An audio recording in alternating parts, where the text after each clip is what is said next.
All right, and we're live. Here we go. Deadman's Tome Podcast, your host, Mr. Deadman, co-host, Becky. How's it going, Becky? Hey. All right. You doing all right? Okay. Yeah. And co-host in training, he might be.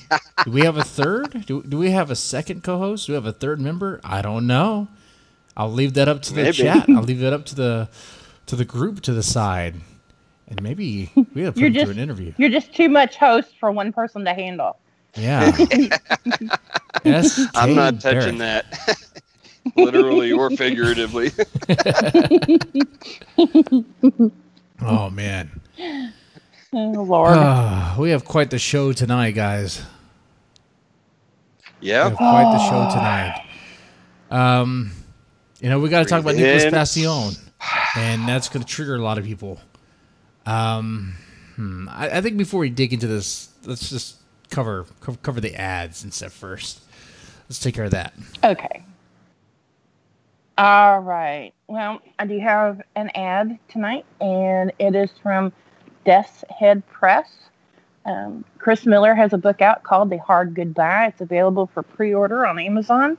As the old axiom goes, if something seems too good to be true, it probably is. John Savage realized that too late. Following the biggest job of their lives, John and his small crew think that they've got it made. But a lawyer, a junkie, a crooked cop, Savage and his girlfriend have unknowingly opened Pandora's box. And they won't know it until it's too late. The brutally tortured bodies of their partners come to light. Tensions rise all the way to the screaming, chaotic conclusion of this bloody crime thriller. High risk brings high reward, but the safe bet is usually the smartest. Stick to the plan or get ready for the hard goodbye.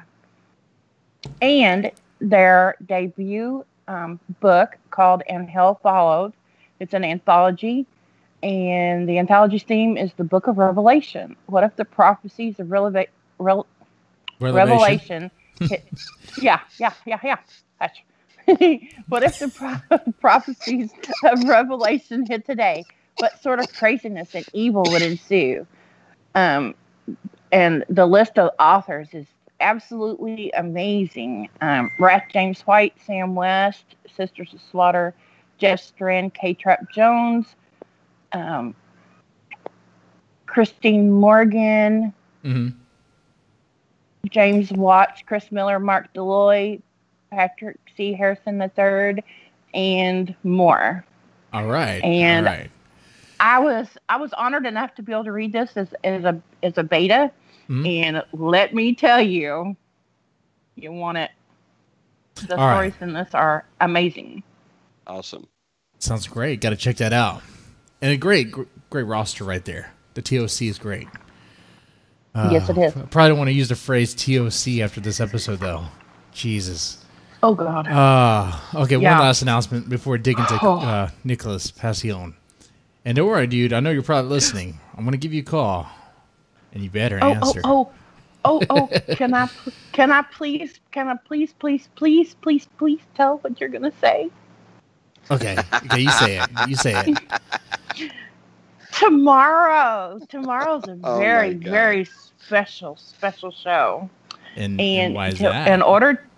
In order to see it, you have to be a patron, and you can do this by making a donation on the patron page for Deadman's Tome. It's because Mr. Deadman's gonna eat balls. Yep, boo balls, and they came in. They're sitting in my fridge right now. They're ready. They're ready. Did you see the photo? You saw the photo, right? They're bloody. Yes, FedEx busted your balls, didn't they? Yeah, they busted my balls. They the protective sheath, the skin, the sack. It's coming undone already. They busted them. No. Well, but aren't you supposed to take that off anyway? Yeah. So I guess it's all right. Yeah. So they did you a favor. They cut it so you didn't have to. And you know what, guys? I'll make it even better. Look, all I have right here is this Malibu and $10 whiskey, but I don't hate myself that much. Malibu is what I'm sticking with. I'll take a shot for every patron. Come on, you have to be a patron to see the eating of the bull balls. All it takes is $1. Okay, and everyone. That's worth $1. It's worth $1. Okay, I don't care if you pledge $1. It's worth more than $1. And an unpledge.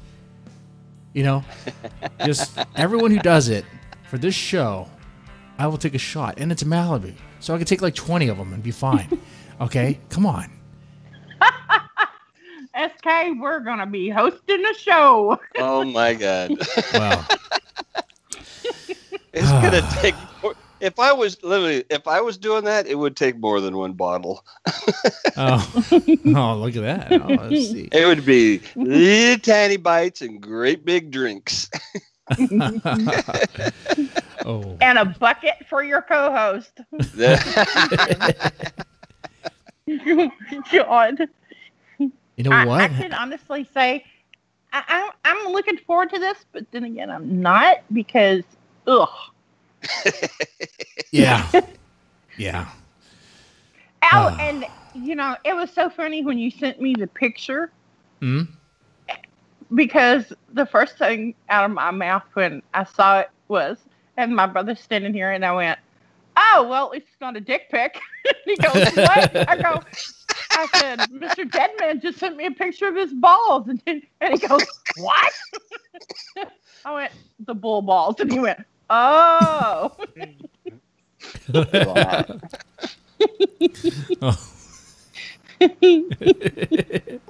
Oh. And I love the video I sent was even better because there was blood dripping from it. I was like, oh shit, it's bleeding. Well, at least it was blood. Yeah. Yes. And There's always an upside. yes.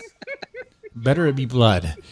And Tapia on Instagram was like, it looks like there's some pubes on it. Those aren't pubes. Those aren't pubes on the bull balls. Let me pull up the picture again. God. Those are those are veins.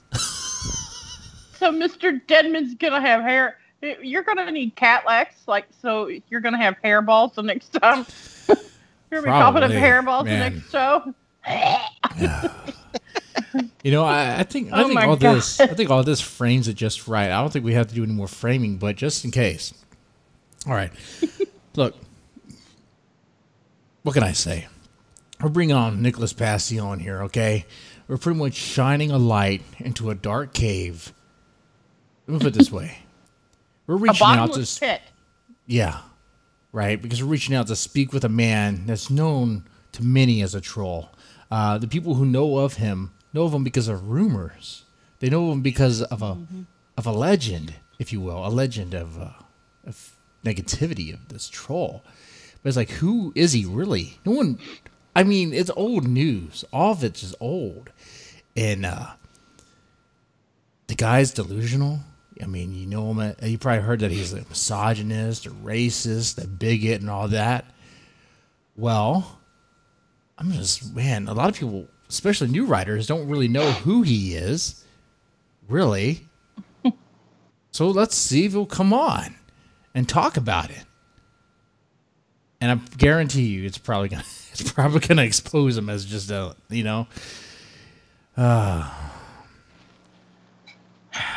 So, before that though, before we give him a call, let's cover the news real fast. Let's make him wait a little bit. Yeah, I've only got 2 news stories tonight. Okay, what do we got? I'm gonna sneeze. Hold on. Well, that's not much of a news story. Oh, Becky snoozes. Becky sneezes. Damn, I might already be drunk. That's old news. Alert the media. Oh, God.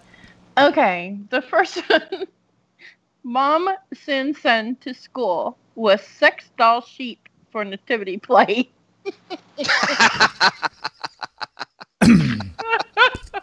A what? A what? This must be like a UK thing. Is it a UK thing? Yes, it is. Yeah. Which is weird because I thought like they had enough sheep to go around. They didn't need toys.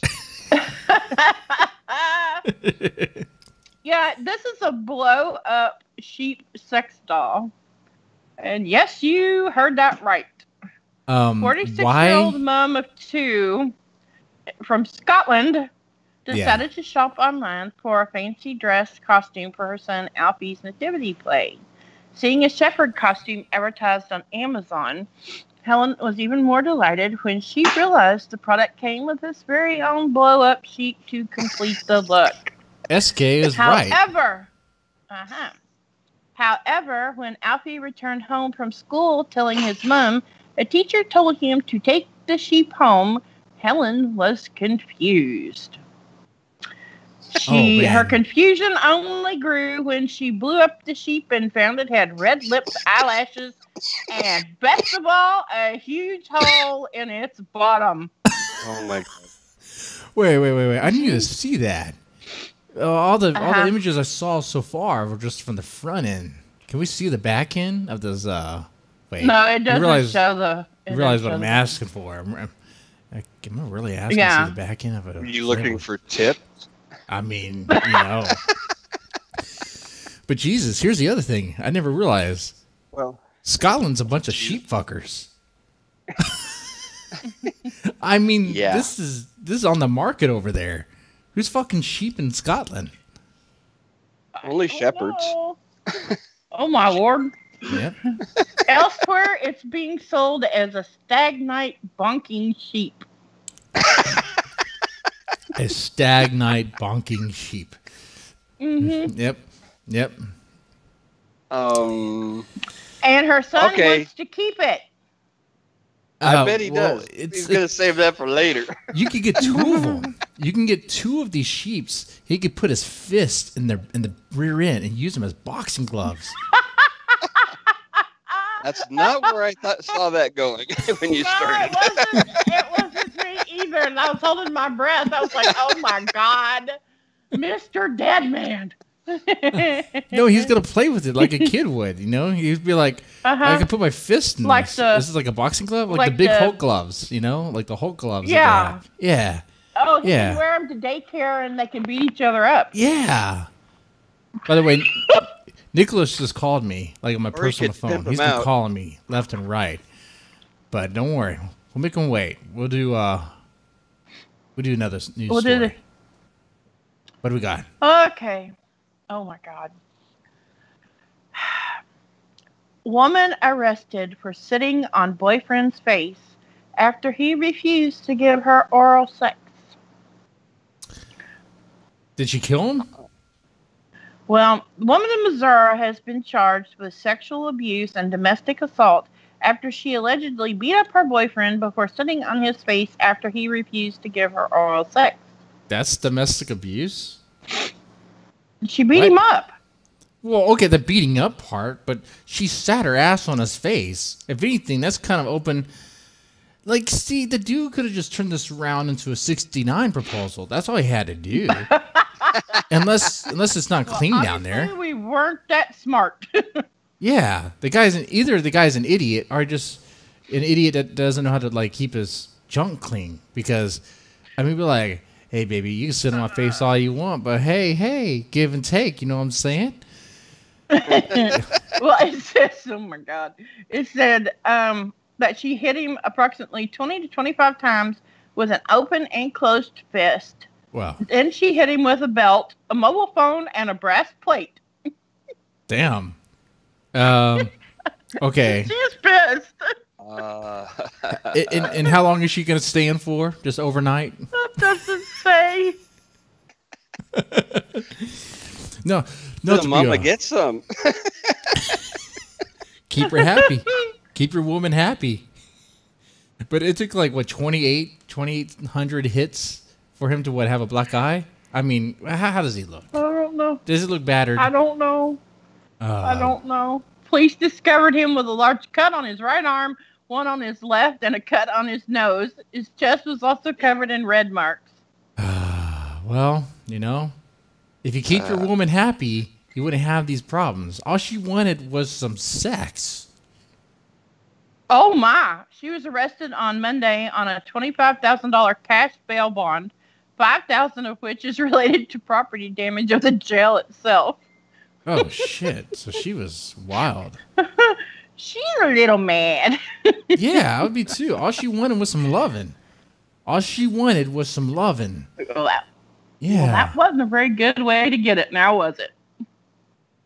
You know, I was just criticizing the man. The beatings will continue until the attitude improves. And here I was just criticizing the man, saying maybe his junk is not clean. But maybe there was a reason why he didn't want to go down on her. I'm just, Yeah, that can happen. Be like, like maybe I would like to, but like you haven't showered in like a week. And I don't know what you do in the shower, but it's like it's funky down there. You need to get a book on yeast infection, which I can pull one up. Oh my god! Oh my god! You have to read the comments in the chat. Oh, what are they saying?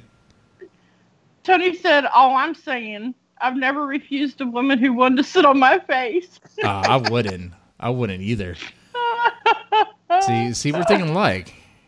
That's because it's true. Oh Lord. I would not refuse. Be like, yeah, you can sit on my face any day, anytime, any day.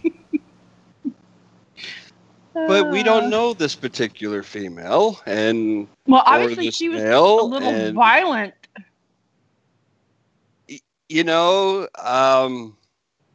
Women are equally violent. No, as men in a relationship, which is not often appreciated. Yeah, no. So this is not going to have been the first time this has happened. It's the first time everybody in the world knew about it. Yeah. Maybe. So, yeah, why didn't he want to? I don't know. Why did she feel like beating him up was a good way to convince him? I don't know. That kind of reminds me of these creepers online who try to hit up women on Facebook, and then they get pissed off when women aren't interested in their immediate wanted to sext immediately when they don't even know each other, and then they get all pissy. Yeah. And they start calling names and shit like that, and they're like, and I'm like, do you think that's gonna really change your mind? Yeah. Really? Yeah. Is this the kind of talk that really wins women over? Right. What the hell are you thinking? Oh, they exhausted all their options. So now it's back to the primitive caveman. That's it, woman. I'm going to beat you over the head with this club. Get over here in my cave. Like, that's the wrong approach, dude. That's rapey. What the fuck are you talking about, man? Oh, Jesus. If I can't have you, I'm just going to shame you, too. Nope. I love it when they send dick pics. Not that I've received one. Not that I ever sent one. I've never sent one, actually. Because, like, why? We could probably arrange for you to get some if you would like. I probably will after this show. Depending on how this talk with Nickolaus is. I'll try to give him a call right now. Let's see if we give him a call. Here we go. The moment of truth. Maybe we should have prayed first. Yeah. I'll open up the dial pad. I mean, I'm still getting adjusted to the new Skype interface. Okay, here we go. Put in his number. Yeah, all right, that's his number. He's in Florida now too. Huh. Used to be in Illinois. He's moving. I'm gonna give him a call. Let's see if he answers. He's moving. Yeah, he's moving around. He's mobile. You meant he was packing up and moving somewhere else right now. I don't know. It's like, oh God. Let's see if he answers. Yeah. Oh. Hey, Nickolaus. Hello? Hello, is this Nickolaus Pacione? Speaking, yes. All right, this is Jesse. Hey, This is Jess, what's Deadman on up? the Deadman's You Tome have a package podcast. coming in. Yeah, we're on the Am I Deadman's live? Tome. We're on the Deadman's Tome podcast. Becky's here, and also a co-host in training, second co-host in training, SK. Welcome. All right, All so right. Nickolaus Nikki. Pacione. Hey, don't call me Nicky. That's a bit pet peeve. Okay, Nicholas. Sorry, Okay. Or Nick. Nick. Okay. Okay.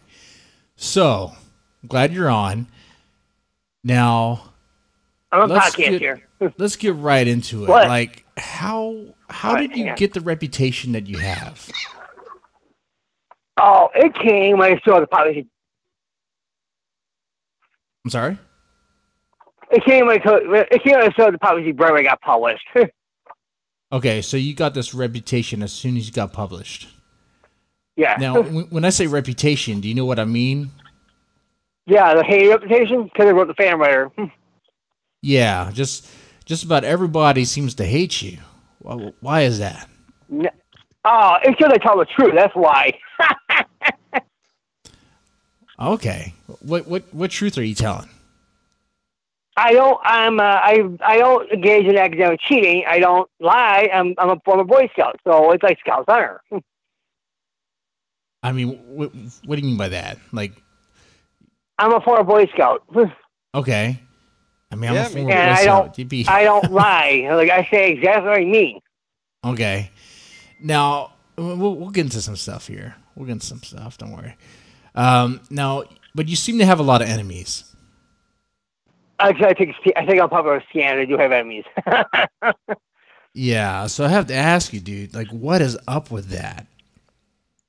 It was because they told off how easy break. Everybody decided to say it was none of their business, and they decided to butt in. Okay, but I'm thinking here. You know, people who are like nice and respectful towards other people, they tend to not get enemies. You know. Yeah. And those that are like kind of an asshole at times, well, guess what they get? They get a lot of enemies. So what's going And on? being my nationality, they think I'm an asshole, but it's like it's my natural language. Your natural language. Like, give me an Yeah, example of my your natural dialect language. comes off rough, Okay. Give me an example of this and rough they dialogue. look at that as being intimidating. I go, no, you have to look at the Italian culture, man. Dude, come on. Okay. Well, give me an example of this. And that this rough accusation dialogue. of racism, that's like a witch hunt where I'm at. All right. Well, let's go to Do you this. think? I'm sorry. Go ahead, Becky. Do you think that maybe people misunderstand how you're addressing them because it's text and they can't hear what you're saying? They don't look at my video at all. That's the thing. I set the record straight on video. That's what pisses them off. Well, I could tell you this. I could tell you this right now, Nicholas. After reading your emails, and you've been sending a lot of emails. You sent a bunch. I of had emails. a lot of notes in there. Yeah, you send me a bunch of emails, and Get you ready. That's the thing. I had to get you ready. I'm a pretty basic guy when it comes to just emails communication. It's like just send me one, send me two, but a lot of the communication needs to be verbal, or at least because. Come on, it just goes on and on and on and on. But here's the thing. Though. I had to do a lot of fleshing out for you. You want to run down? I had to do both because I'm not a simple person to understand. I'm a philosophy major, so you have to understand that.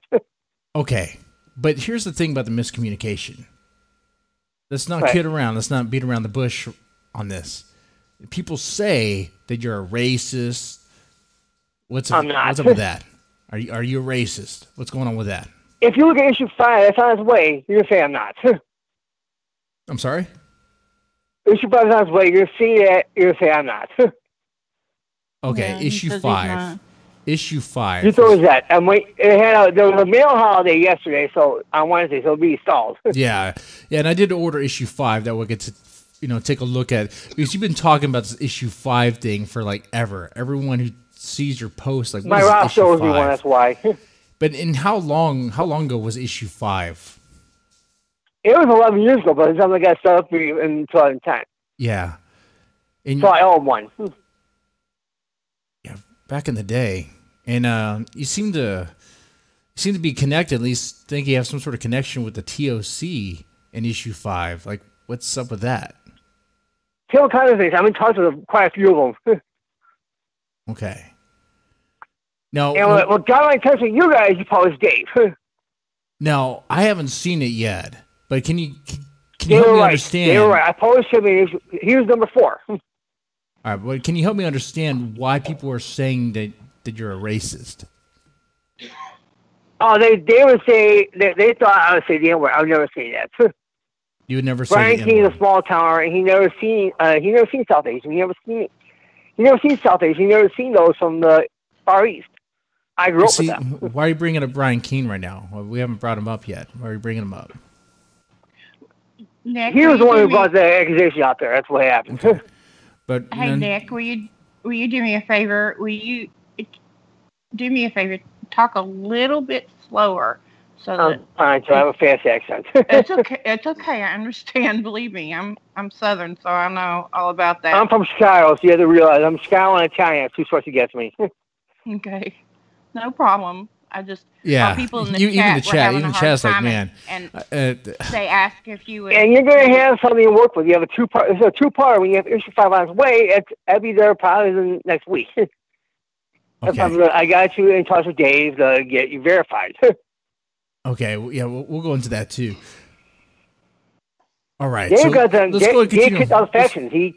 So let's go ahead and continue Dave on the then kicked racist the thing. factions So off. wait, have you ever used the N-word? I mean, have you ever used Never. a racial slur or anything? Never use that word ever. Okay. Okay, what If about I publish an African American, would I be racist? No. no. Now what about sexist? What about and growing up sexist, around South misogynistic? Asian, my best friend was Arabic. All right, and you told me that. Now, what about sexist and misogynistic? My ex-fiance came with that one. And why would she do that? I mean, Oh, she's my baby mama, and basically, I go. People are assholes equally. Men and women alike are assholes. They be assholes. Both of them are. I call Keen the C word.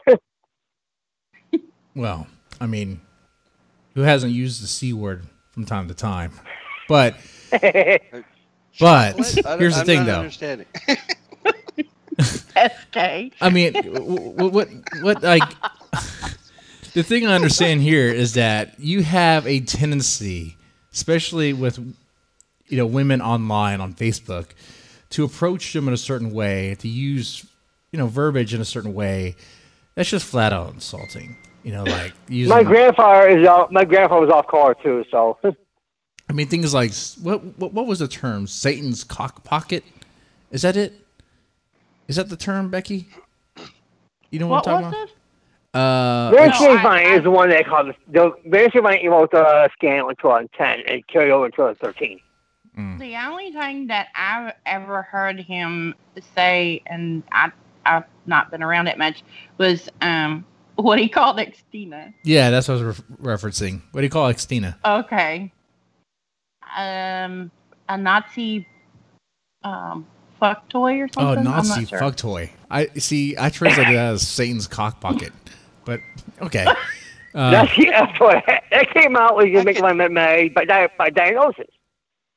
Okay, so why would you call Xtina a Nazi fuck toy? That's she was making fun of mental illness in front of me, and I seen it happen before with my classmate Mary Vine. She was making fun of mental illness. Oh, because you're mentally ill? I have bipolar. Bipolar. Okay, now I'll let you know. My principle on this, you got to be somewhat principled. I know I'm kind of a radio host and more about entertainment, but mental illness and disability, that's all good and all. But if someone's an asshole, someone's an asshole. Yeah, if you're an asshole, you're going to be called out for being an asshole and made fun of for that. You can't hide behind, I'm mentally ill and disabled. If you start talking shit, you talk shit, you get hit. That's my. But I have held my own. I held my own probably that with Brian Keene and with Keene Fletcher Burke. See, I'm going to tell you something about. You mentioned these two names. You mentioned why did you just mention them? What's going on with that? Keene Fletcher Burke, there's a history there. I mean, Same with Berg and O2. I mean, I understand you guys go back. Pain. I understand that there's a lot of beef between you and Brian Keene, and you've done some things to him too, right? No, I haven't really. You haven't. He really? He went my social security number. Okay. And he personally my classmates. You How haven't. did you get your social security number? I don't know how he found that. I'm so stuck on the haven't I didn't give really. Yeah. I haven't really. That's a qualification. He got your social security number? Yeah. He What took did my he do? family's house too. He did what?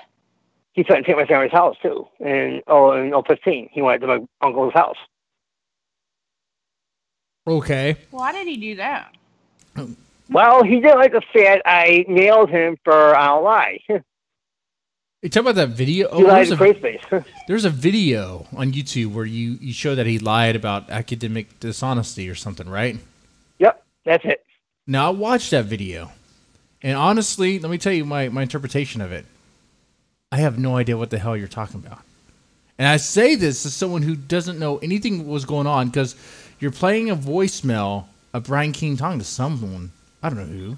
He was saying I was David Boyer. What? The serial playerist, and I caught him on that.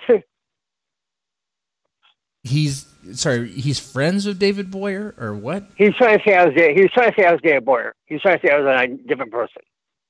Oh, he said that you were David Boyer. Oh, Right, but I wasn't. Do you even know that he was talking about you? He could have been talking about somebody else. No, he was calling me Boyer on my phone.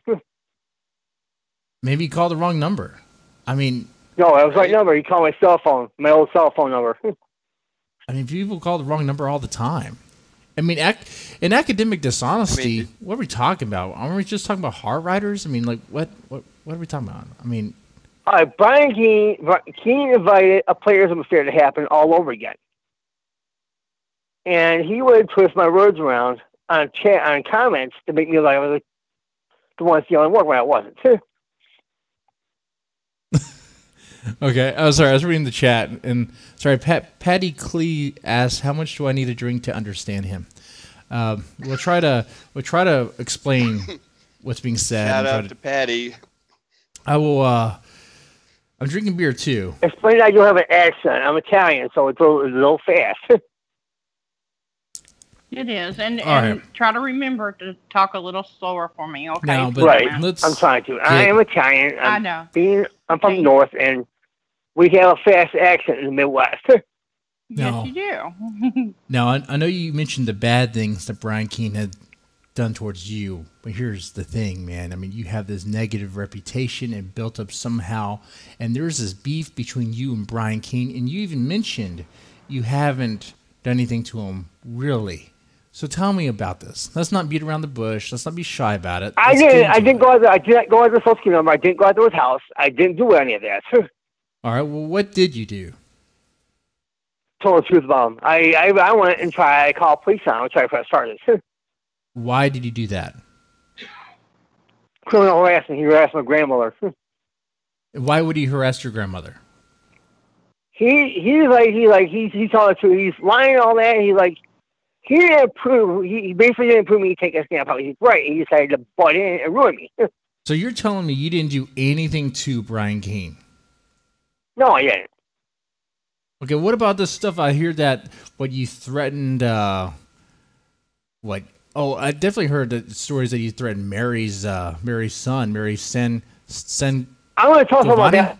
I didn't threaten her son. I go, let me finish on that one. I'm not done. Okay, what I said about Mary's son, I'll give some insight about this one. And my father left me when I was 3, and his father left her when she was 3. And I said, I'm your son's future. You said what?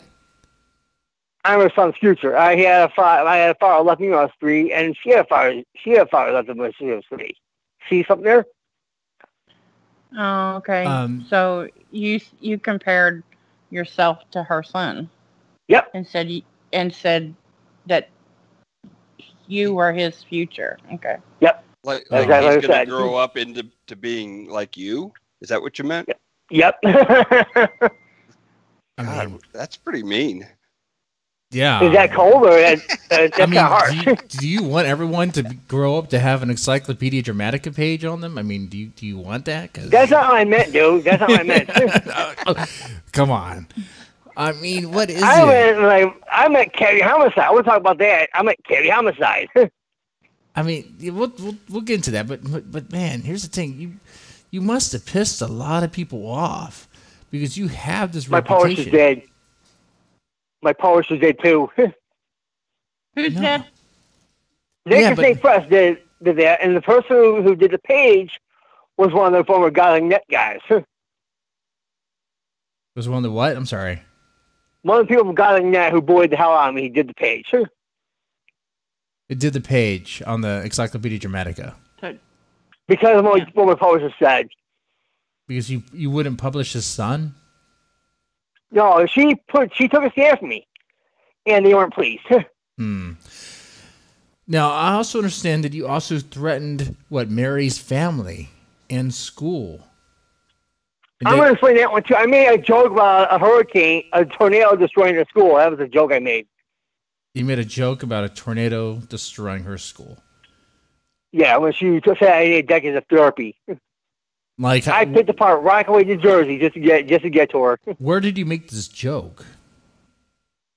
It came from Plainfield, Illinois. The tornado in Plainfield. No, I mean, like, was it on Facebook or Twitter or like My an blog. email? My blog? Okay. My blog, I made the joke. I mean, a lot of this stuff is old news. I mean, Okay, so yeah, you can understand why people would find that really not funny. But in a way, we get where I'm from, what happened in Plainfield, it is. having a grade school destroyed by a tornado, It happened. it happened. And people. It happened in Illinois. A tornado hit there in 79 and 77 near Blackhawk. I mean, could you Yeah, imagine? but that's not a joke, is what I'm saying. It's not, dude. Like, could you imagine But the response? it's not a storm humor, dude. That's storm humor. In Chicago, we have very grim jokes about disasters. That's our humor. What about Angeline Hawks? What about I this didn't threaten her. threat that you kidnapped her son, threatening to kidnap her I never son? did that. I never did that. Where's it coming from then? I can tell you who verified that she was causing trouble. Bob Gunner said she was a troublemaker. She's just a troublemaker. Yeah, she tried to get harass my sister. Try to harass your sister? Yep. Okay. Now, when Angeline tried to harass your sister, what did you do? I In blocked her on response. Facebook before I cussed her out. Cussed her out. Now, okay, when you cussed her out, what did you say Get to the hell her? away from my sister, I said. Okay. When you cussed her out in that fit of anger, what did you say to her? I didn't say I wasn't a kid. I never said that. But I said, get the hell away from my sister. Okay. So you never harass Angeline Hawks. Not our kid. I mean, there's all. I mean, man, She there's lied to walk out on me, damn it. people crying that because multiple names: Angeline Hawks, Mary, Patrick Burke. I mean, Patrick Burr, I can tell you about that one. They one all was so say that behind you harassed, that you kept on stalking and harassing and wouldn't leave I them didn't stalk. alone. I didn't stalk. He took a client from me. I was like, okay, won't make him do that. Okay, I told the truth about him. That's what pissed him off. Oh, Burke, he took a client. What's up? You said He Burke. took one client. He took a client from me. I was supposed to design for writing Deal Son. I knew the history behind him. And King of Pets stole my client. I was like, why don't you ask Brandon talking one about Cabby homicide? He's like, the whole industry knew exactly 2 stories I was talking about. Like, we're down this one. It could get ugly. You know what? There's something I missed here. You said you blocked Angeline. You said you On blocked Facebook. Angeline before. Cussed her out first, and I blocked her. So you cussed her out, then you blocked her. Yep. I don't know, man. Like, why would she say she's being harassed by you? I did harass her. She knew me from office then. Okay. Now, what about Cody Boy? Like, what is your deal with him? He left me a huge hissy fit in my emails getting out of purposes, and I was saying, look, it was right to the mail. Your story was right to the mail, and what you did is, like, you should have given me 2 weeks notice before I pulled it out, and I had to go and take down Kelly purposes, pull the story out, and it was toward the middle of the book. And then I found out he was in the lead story of Dark God Resurrected, and it broke my rules. Okay, so let's break that down real fast. Okay, so you and Cody Boy cross paths. You were going to publish one of his stories or something, right? Is that what I'm hearing? And I finally broke my rules. Okay. Now, when did you find out? No, our content rule is a strict one. Okay, wait. No, did the story have erotic content? The story he got published with New York Magazine did. The story that he got published in your magazine? Is that what you're saying? In Senior Race, not mine. I was published twice in that moment. Okay, fine. Because this is what I'm getting at. So a story that he published in a magazine that's not your magazine had erotic content in it, right? Yeah, it stole a part from my piece. Okay. But he had a story published with you, though, right? He had one story published, but he did blow up my email history state. I had twice. If you saw how many emails I got to you, it was twice that with him. This is where I'm getting the homophobic part coming in, because I understand. I understand that Cody. I understand you may not agree with Cody Boy's lifestyle. I may not even agree with what's in his erotic stuff. Okay, but because he publishes erotic stuff, that's I didn't agree with the period. Didn't you say? I had a rule against that in my magazine. Yeah, my publication. I had a rule against it because of my former Boy Scout roots. That's why. But you have. Oh, okay. Okay, you know they're letting the girls in the Boy Scouts too now, right? Okay. That was before. That was before then. That was the 90s. Oh, that was before when it was the 90s. All just men.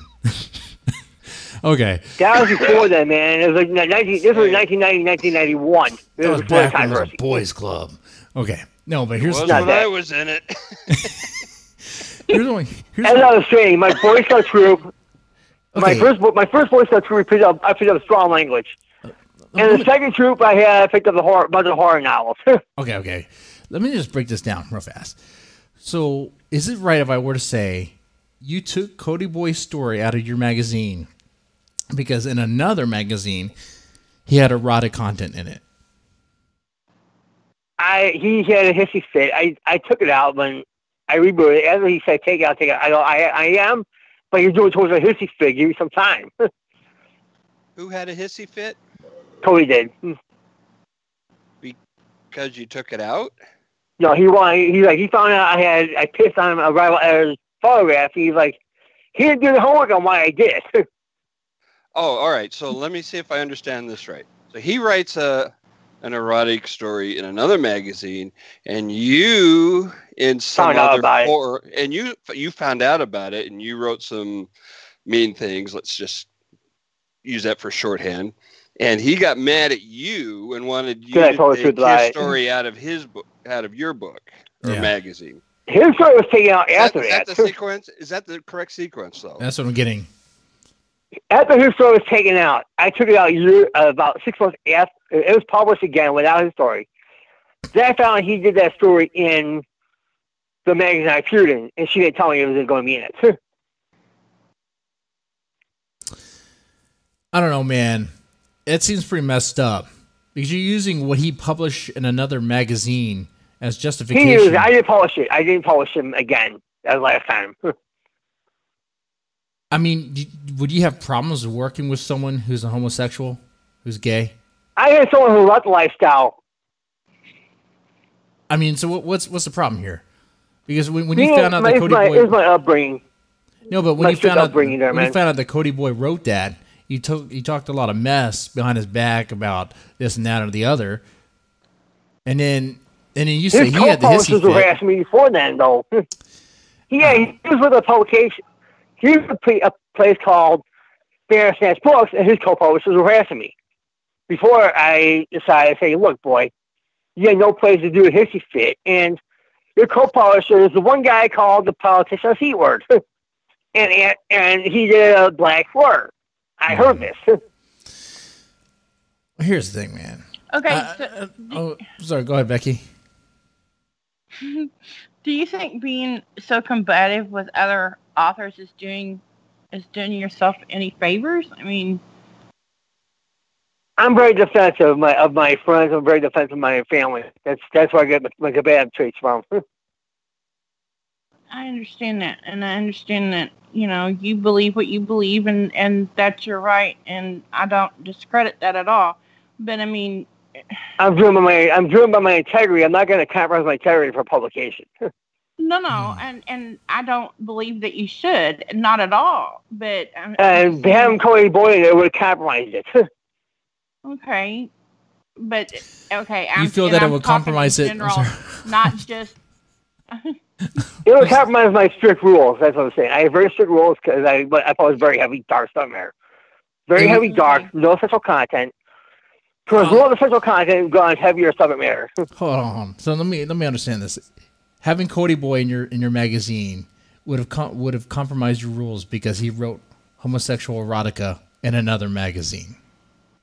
Yeah, that's not yours. That's not. I had no gay rule. The guys knew this, and they're like, "Okay, we're fine with that." Well, how do you know all your authors are not gay?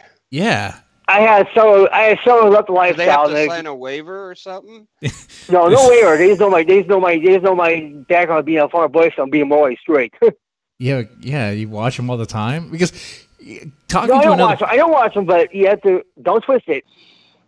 They knew my rules when I was around. They knew my rules, and you're like, okay, we can go with this.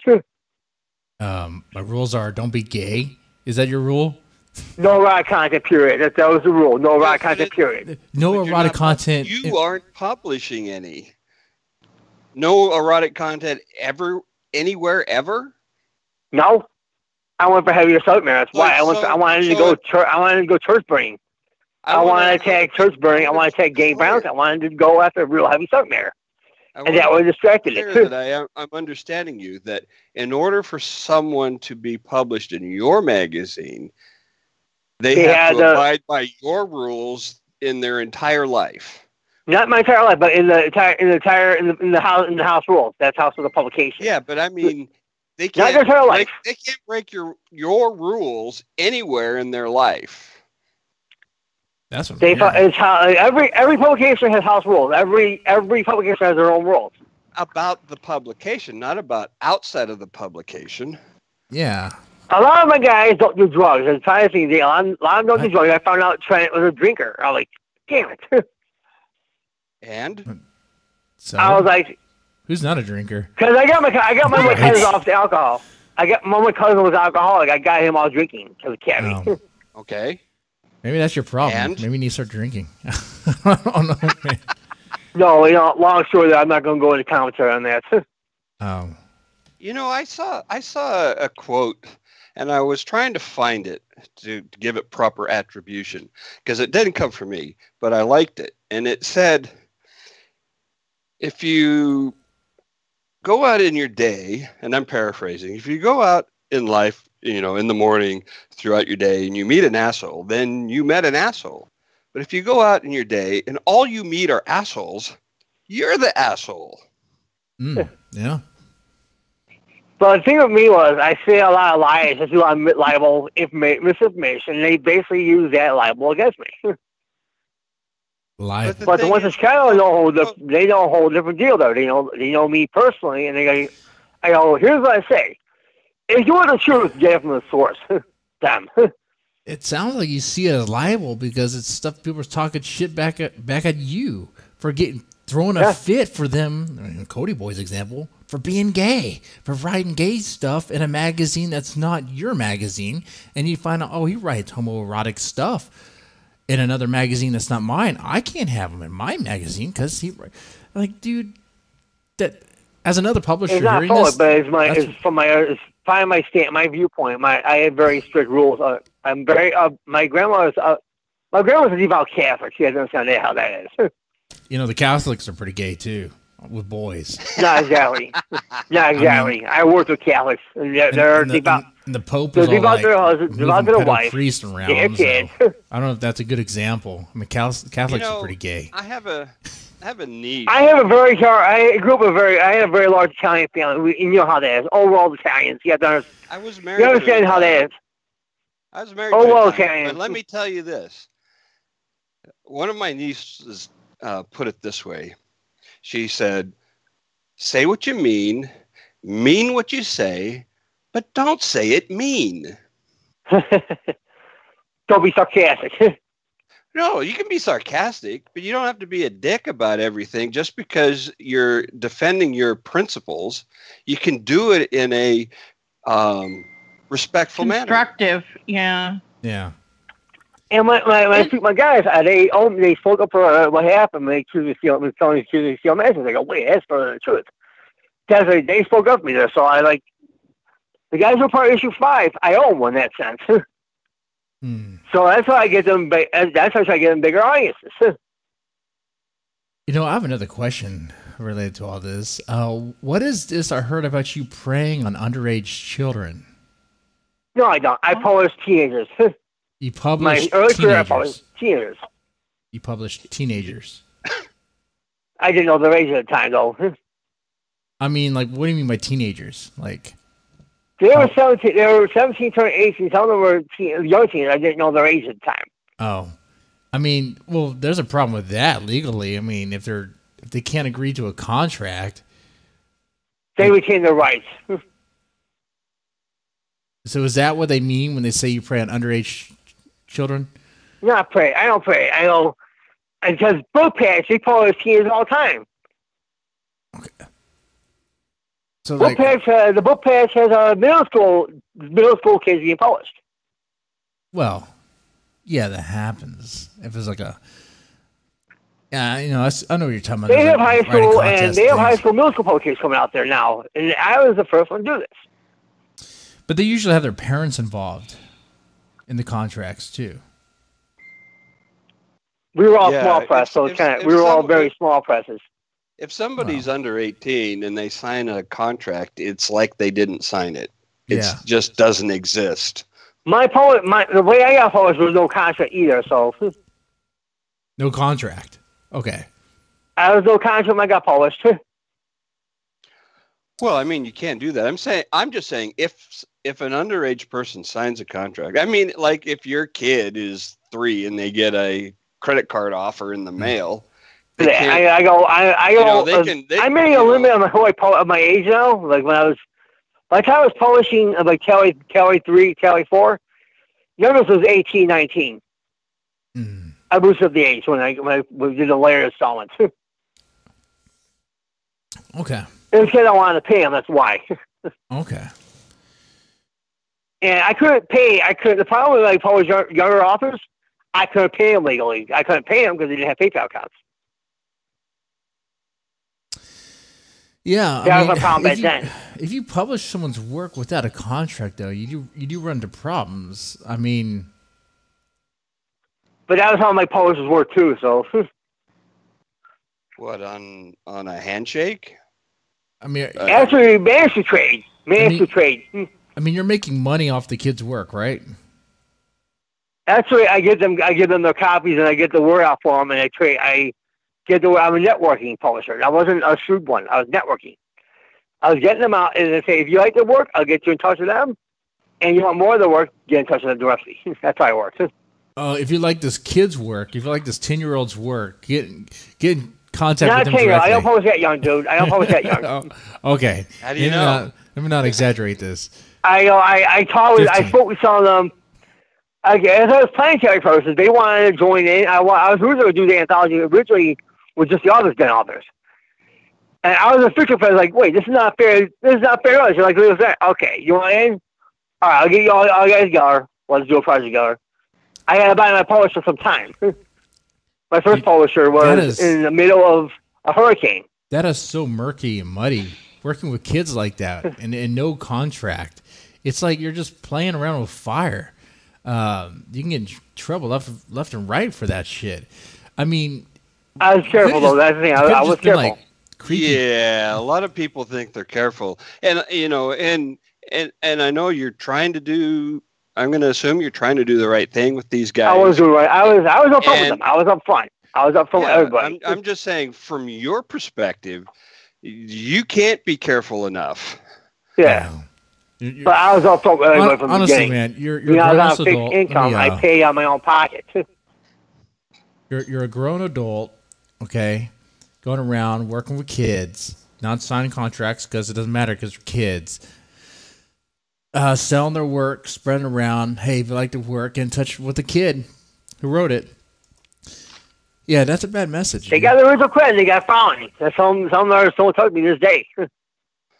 And you look, I don't know how you looked then, but I had long hair. I had long hair and goatee. Long hair, goatee, dressed in black. Kind of greasy hair, long. Not greasy. It was kept. It was kept. Okay. I had long hair. I was a long hair kid, and based on subcultural. You look. You know what? And I not only worked with kids. I worked with people twice my age. You ever seen the movie Boondock Saints? No, I haven't. You never seen that but movie? As I was saying, I didn't just work with kids. I also worked with people my own age. That's a really good movie. You should definitely watch that movie. It's a really good movie. How old are you, Nikki? I mean, Billy Connolly. 42 now. I was 28 at the time. Oh, okay. When I published that, I was 28 at the time. I just became published myself. I see. So, how do you handle rejection? I want to say Becky. Becky.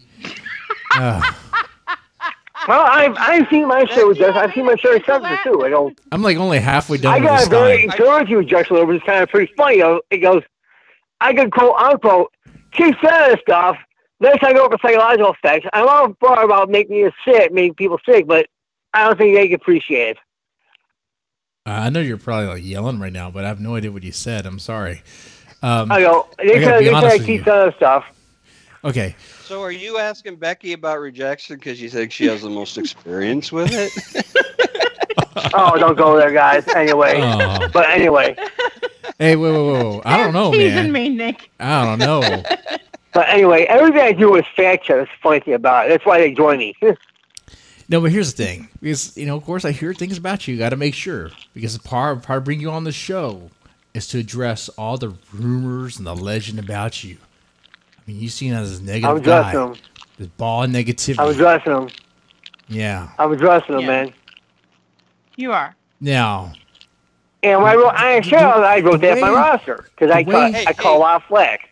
Nicholas, can I Yeah. just interject one thing? And I want to just express my appreciation for your cooperation in this interview. I think you've handled yourself very calmly and respectfully, and we've tried to be that way with you. And I think you need to be thanked for being such a stand-up guy and square with us and calm and giving us. That's how I came on. That's how you found me. We Polish Day. Like, wait, how'd you get a hold? How'd you market him? He had a very common name. He's very hard to market. Yeah, and we'll get into that in a little bit. I'm pretty sure. The reason why I asked about the rejection, what? The reason why I ask about the rejection thing is because I know that you don't really respond to it too well. I know you get all angry and be like, "Oh, you rejected my work. Don't you know it was published?" Not all the time. I've seen the one who gave me the most hell was easily Fred Coppersmith because of what he accused me of stealing my material. What about Ginny on Spine Tingler back in 2006? That was the one that started a flame war with me. A flame war? What? Yeah, she started a flame war. She took a crap. I mean, she started to do misinformation and started piling my stuff. That's what got me hostile. I mean, she showed her emails on her blog. Now, granted, I realize how dumb it is to talk about something that happened like 2006, but that was my most special. That was my first interview special. I won. I was fifth place in the contest. 200 people. Okay. So she didn't really like it. Like, cause I went probably bright. She was like one probably bright fangirls. And in her email chain that she put on her blog, she's like, "Well, I rejected it, and it's my response. His response to me." And honestly, I reject people's works. I gotta handle rejections for Psycho Holiday, and they're She went and pirated my material. That's what got me. That's what got me enraged. She pirated my material. Pirated her material. What do you mean pirated her She material? She went and got a free copy of my book when I was trying to get my Encyclopedia download. She pirated it. She had no idea what you were talking about when you were saying that. What do you mean pirate her material? She pirated my material. What, the story you submitted? What say? Yeah, it was published, and she went and hijacked a copy of it. Okay, so she got a hijacked copy. Yep. Before I was ready to make it official. I didn't say where she didn't say where she got it from. I didn't leak it or anything like that. What are you talking about? Didn't you send the story to her to be reviewed for her, publication or whatever? No. No, you didn't. Who found it on the content, she didn't like it. How did she get a hold of it? How did she get a hold of it? How did you just reject it? Yeah. Oh, she went after a story that was catchy. That wasn't live yet. She found it and she didn't say where she got it from. How could she possibly get a hold of it if it wasn't published anywhere? You know what? It was submitted. It was submitted. It says published, but it didn't tell me when it was live yet.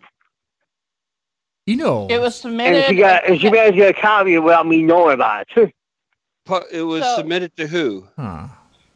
It was submitted to, let's see, I'm trying to think of it. It was Stephen Roberts. It was like 3 editors that were just fledgling editors at a time. They used me as a pawn against another publisher. And they were trying to say it's a fictional story told as a non-fictional when it was a non-fictional work. So you think she got it from your editor? From the editors at the time. And getting fair with them. Like, cause they basically were saying, so we all know these guys shit. From my perspective, I'd be more pissed at the editor than the person who received this. I was pissed at all of them for that one. Wasn't the editor doing his job, though, helping you out, sending your story to another person that could probably have it published? And if it was online. It wasn't online yet, and the casting said it was live. I didn't know it was live. Well, here's the thing, because I understand that the emails are with you. She sent you the rejection. She didn't send your editor the rejection. She sent you the rejection. So you were in the chain. She went for a story that wasn't published yet. I didn't well, yeah, of course it wasn't published. It was rejected. But wait a minute. Hold on. I'm absolutely fucking confused. I am a little bit too. He wrote a story. Yeah. And it went to an editor. Yes. And it was submitted to a publisher. Yeah, it was leaked. It got leaked. They like, but the people who leaked it were probably friends with Jeremy Frank, and Jeremy Frank goes, "You said anything he submits." So the editor sends it to the publisher, and the publisher sends you a rejection letter? And you didn't know it was submitted? Even though it wasn't submitted? You didn't. Yeah. You did not submit it yourself. The editor submitted it? And then they sent you a rejection letter for something you didn't submit? Yeah, that's it. And then she got hold of the leaked piece, and then she did a malicious review of it. Say that again. She went for a leaked piece, and then she went for a pirated copy of an anthology to review the pirated copy. Okay, that doesn't make any sense. What? Okay, wait a minute. I get pirated a lot. I get pirated. Nikki, wait a minute. Okay, you're telling me. Okay, you wrote a story, right? A non-fiction work. You wrote a story, and you sent it to an editor. I sent it to a magazine, a webzine, and they said, let's get this out there, but they didn't tell me that it wasn't live yet, and then someone managed to get the cachet of the magazine. They found cachet. The editor he sent it to is the editor of the e-zine. You sent it to be reviewed. They didn't do the cachet yet.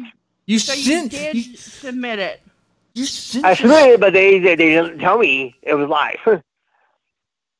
You sent your story. How can it be live if they rejected it? How can it be live if they rejected it? It can't be both rejected and They lied. rejected one version, they sent another one. That's what I sent them two, and they kept one. That doesn't make any sense. It was an upstart thing. They were rejected upstart. work. They've rejected it. They rejected it. Like, Okay, so you sent two versions of the same story? Two stories. I sent two as they were mirror stories. They played off each other. Okay, so they kept one story and rejected the other one. Yeah. But they didn't tell you that they kept the first one and published it? Yeah. And then Jenny found this, and then she leaked it. what? I don't even know anymore. Okay. Because the back and forth wait a between minute, you and the editor. That was a hard. So that was a tough one to clear the air on. That's a little tough. I didn't realize how she got it. Okay, well, I got this, I think. Okay, you ready? Yes. All right, Becky. let's hear it. He wrote two stories, and they kind of went together, and he submitted them. And one story was rejected. They kept the other story to publish, and Didn't know if I. And they didn't tell him, and it was published. And they leaked it. It was the day before we were supposed to go live. So that doesn't. How is publishing leaking? I don't understand the equation. They weren't ready to put it real live yet. They were just testing domain out, and someone found the version of the domain as a cache. What? So you're pissed that they published a story of yours? I mean, I wasn't pissed about that. They didn't tell me it was live. Yeah. Okay. Man. So you didn't know that it had been accepted. Email chain again. I didn't know. Sorry. You didn't know that it had been accepted, and it got published, and you didn't know that it was going to be published. No, I didn't know. That one I didn't know. Okay. Look, I'm sorry, dude, but when I get something published, I'm pretty happy about it. And if I don't know about it right away, I'm just like, damn, I wish I'd known sooner. I'm going to tell you something with that one. They were calling it not fictional stories and not told as non-fictional, but they're non-fiction. That just pissed me off. I see. They were calling it fictional work was non-fiction. There's a book out there that I read. It might be useful. It's called Letting Go. Well, that's an actual book, and it's a real book, and that's the actual title, and it's really useful. Honestly, I'm about to give you something. If you have the news stories in your hand, you want to go in that. That's what got my roster. Your man, roster. I did not understand a word of that. There's a news story I sent you. I sent you a news story for Carrie. Okay. It was facts that my classmate found out about this piece. We can go into that too. Okay, I think this is a good time. First of all, I just want to say the email exchange between you and the editor, I'm surprised they even published anything of yours because it got real nasty fast. What I was going to say is that as an editor, as a publisher, if I send a rejection and someone responds in a negative way, I just ignore it. I'm like, whatever. Like, if you didn't handle it, you didn't handle it. I was known for rejection letter from hell. But I sent a rejection letter from hell. When they call me Nicky, here's what they do. Someone would say, "Hey, retard" in the query, or "Hey, Nicky" in the rejection in the query. I go, get the out of you. Like, I'm not going to look at you.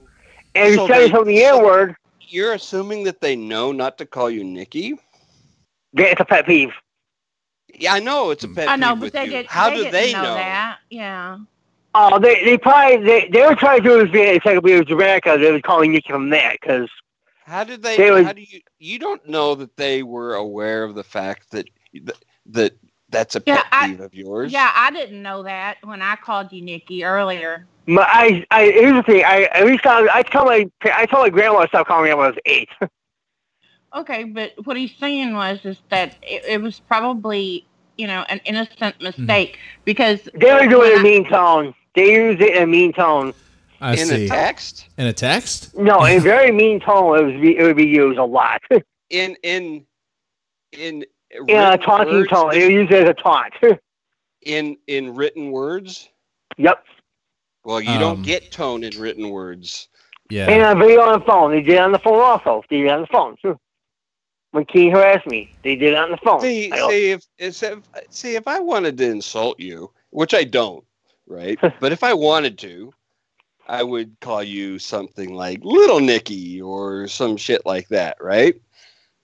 I would ask you, are you genetic attraction? Yeah.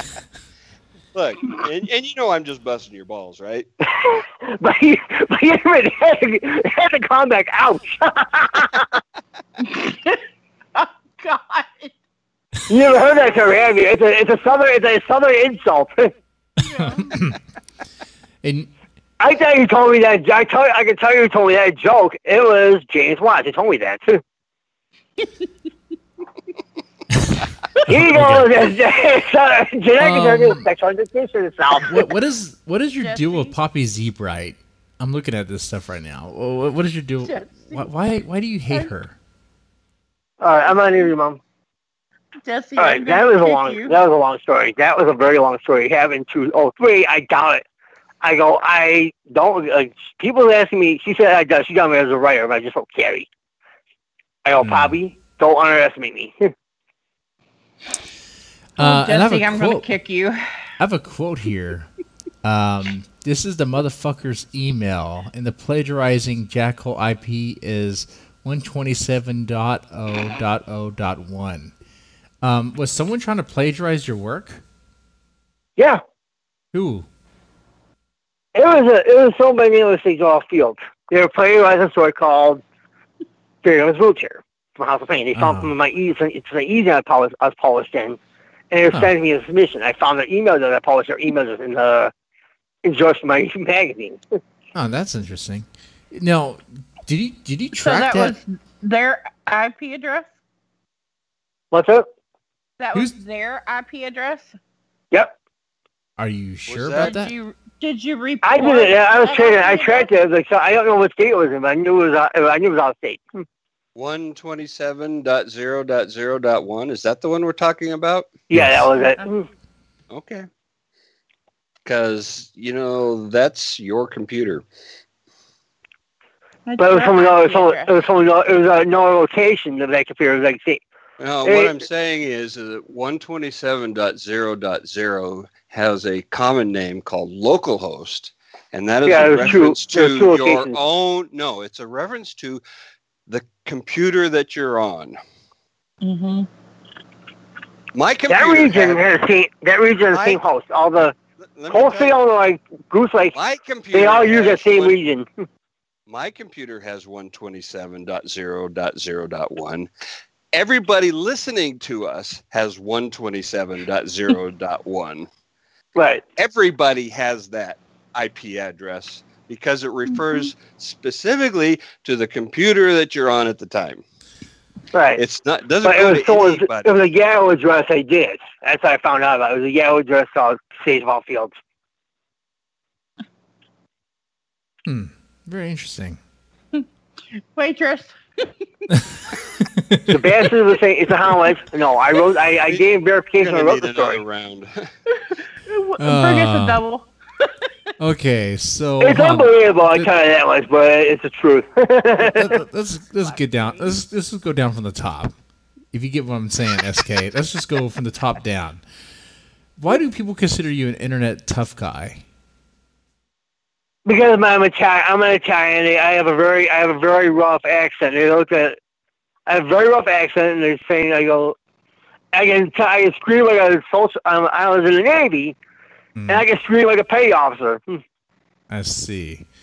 And why would they consider you a lol-cow? Do you know what a lol-cow is? LOL. I know what that is. Because I made some outrage. Because I make outrage. I would make outrage insults as comebacks. Yeah, insults as comebacks. Yep. Waiter. But as I say, with Encyclopedia Dramatica, I would research them. I would look into. I would search a lot what they were saying, and I would the liars. Okay, so what is the LJ drama? That one was a long story. That one was a site where a troll was telling me while I was looking at how on the site because I banned him. I used to want a guy for me. He was outraged by that, so he decided to personate me and decided to create the articles about me. There. Somebody threw a purse at you? He was pissed. I banned him. I banned him from a group for being a dick. You banned somebody for being a dick. He was doing motions. He was infringing my copyright. He was taking my pictures, stealing my pictures, and he was stealing my photographs under DCMA. Hold on here. Stealing your photographs under DCMA? You would do that? DCMA violations, I call them on. Your photograph. Yep. Your photograph. Stealing my photographs on my websites. Hold on. Did he post? How do you mean stealing? He was doctoring them and doing them with my consent. He was doctoring pictures without permission. Degrading me in that way and basically making fun of my integrity. Oh, okay. He's making fun of you with the photo. I've done that same thing. That qualifies that may qualify under fair use for satire. Just saying. Not quite. That was harassment. Well, where did you put the picture? Where did you post the picture? It was on your website? LiveJournal back in 2003, before I went there. Now, I don't know what the TOS of LiveJournal is, but it's a public platform, right? It's a public website. Right. Anyone can access it. He created it for harassment purposes. Well, it doesn't really matter. I mean, he got mad. Created the handle Nickolaus. Hell, I even did the same thing to you on the 2 episodes on the old podcast on Spreaker, where I pretty much just used images from Encyclopedia Dramatica and put your name there, and you went to. The whole time I had no idea who the parent company of Spreaker was, like Vox Nest. But you informed me of them when you went to them to try to, I guess, take me down or whatever. But I love the email that they sent, which was like, pretty much, like, what the fuck is this? We don't want to deal with this. What? So it's like, dude, it's a photograph. They're making fun of you. My other thing is to this, they're making fun of you. Why are they making fun of you? What are you saying to them that makes them so enraged to make fun of you? I tell the truth about it, what it is. You tell the truth.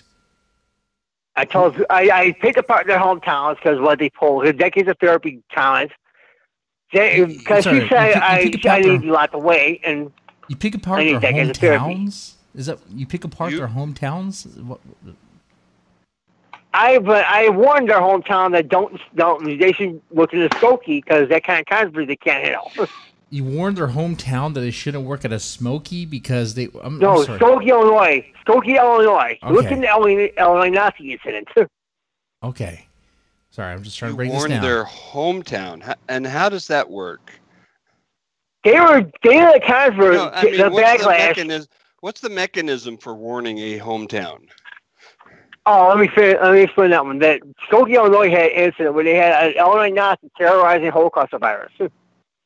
Of Holocaust survivors? What? In Skokie, Illinois. And say that one more time slower. Skokie, Illinois was a town in Scotland that consists of people who were from the Holocaust. Okay. And you were warning their hometown of what? Not to make a statement like what Mary said, because that's similar what it's like parading. That's like parading through Skokie, Illinois with a Nazi uniform. Not to make a statement of like you say, you need to be locked away. You need decades of therapy. Okay, so you say that's what not to say in Iowa. Following this because I was in one of those kind of places. That's why. Okay, so you warned this hometown that someone is a potential Nazi. And then their response is to take your photograph and make fun of you. That was before that. That was years after that. That was years after that, too. Years after that. Okay, try and give us a linear timeline of the events here. Yeah, 2004, 2006 was when the article showed up. Okay, 2004, 2006. In the article, well, you're talking about... Okay, the article, you're talking about the guy using your photo, right? Yeah.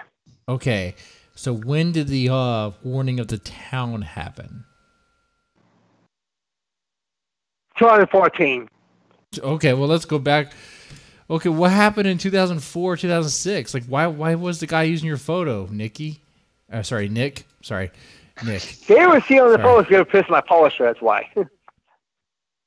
They were what? They were pissed. Pissed at my polishers. Okay. Why were they pissed at your publisher? There's like they deserve, like this guy doesn't deserve to be polished. He's a scumbag. That's what I'm trying to say. He should be polished. They were saying that you shouldn't be published. Yeah. And I still work to them, and they go, and the publisher says I grew long out of high school, and like I'm polishing them anyway. If you have any problems, you can leave. So your publisher stuck up for you. Okay, so why would they have problems with you being published? What's up? Yeah. Why would they have problems with you being published? They like the fast polish my birthday. That's why. They had a problem with your birthday? What? I don't know. I was polished my birthday. That's what bothered them. They had a problem with your birthday? I was polished my birthday. You were published on your birthday. Yep. And they that had problems bothered them? Yep. And they Why? didn't like that. Why? It's because they were like being published as prudes, not right. It's that mentality. Oh, I'm sorry. I'm sorry. This is like where am I parallel going? universe shit for me. That way, it's like everything is fact. It's fact checked. It was fact checked the Tribune. And they didn't argue about me and enjoy Herald News. You were published on your birthday. You're published on your birthday, and these people were mad at you for being published on your birthday. How does that make any sense? They didn't want to see polished. That's what it was. Yeah, but the question was why. The question we asked was, why don't they want to see Because the story called a fan writer. That's why. Because what? It was an irate fan. They saw the fan writer. They were trying to protest me because of that. Hey, Nick. What? Can I ask you a question? What question? And I mean this with all sincerity. Do you own any guns? No, that's no, not Jesse. No, I don't. I don't have any firearms. The question is, now you admitted not admitted, but you stated at the beginning that you're bipolar, and I grew up with a bipolar mother, so I know I have some experience with this, and I'm curious now. Not everybody who experiences bipolar is fully aware when they switch from the down to the high and back and forth and that kind of thing. I'm aware of it. Are you aware of it? And yeah, I am. So, okay, that's cool. I was published because of this. I was published because we get dialogue going. I forgot they were harassing more publishers because of this. So, so where I'm going with this is that some of these things that you write that gets people pissed off, are you like in one state or the other at the time? I was focused as hell. I was very focused. So you were on the upper. You were on the high. Yeah, I was focused as hell. I always went with a lot of focus in there. Okay. So I was not drunk. I was not smoking. No, I'm not saying drunk. You don't. A bipolar person doesn't have to be drunk to be. They shouldn't be drunk. Way up there, right? And so does this? Is that a pattern with these events in your life? Can you look back and say, when I wrote that email and that post and pissed off that person, I was up. I was manic.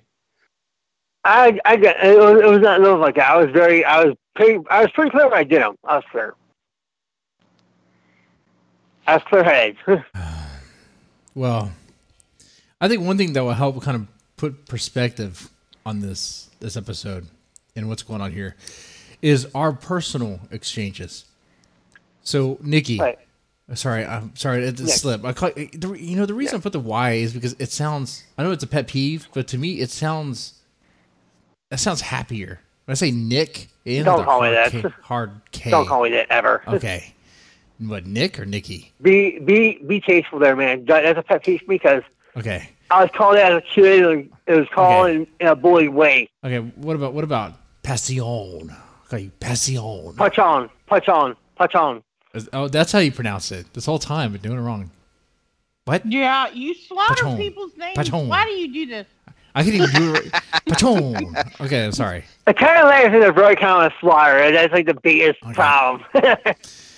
All right. He does that with everybody's name, though. Let me go into the chain of events real fast. So I guess in passing, I think I asked you to call in.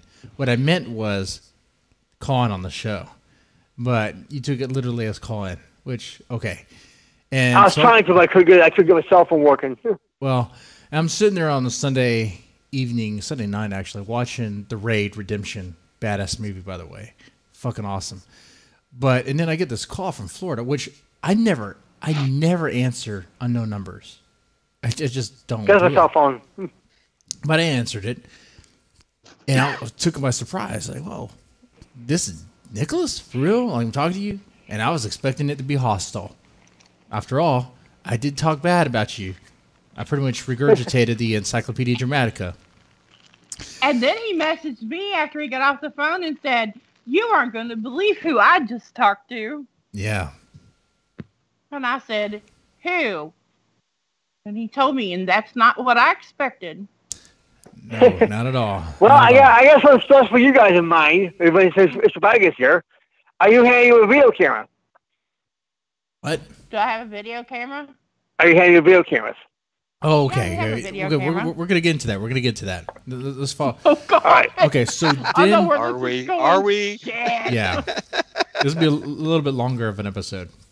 Okay, so then I asked you to come on the show, and then you say, you got to get the issue number 5. And I Issue 5 for you to verify everything. Now, I'm worried. Because, like I said, I talked bad about you before, and, I bust your balls. And then I'm like, so is this guy saying I need to get issue 5? Otherwise, he won't come on? You're going to say issue 5. I'll explain this one. I'm going to story now how that developed. Okay. So I'll get issue story 5. That one. Because either way, because what I was going to do, if you didn't come on, I was pretty much going to talk about the history, which I'm glad you did, because this way we can talk about it with you here, which helps out. And then, okay. And then all of a sudden, I start getting emails about doing some project. Like, what is this? What is this, Nickolaus? What's going on here? Because, like... I gave you some directions for probably for a video blog, because you're going to be able to do a perspective of what Glendale Heights is like. Try to picture my area. Try to go walk around Glendale Heights, what Lawnmower did. He tried to do a practice called Peggy bashing.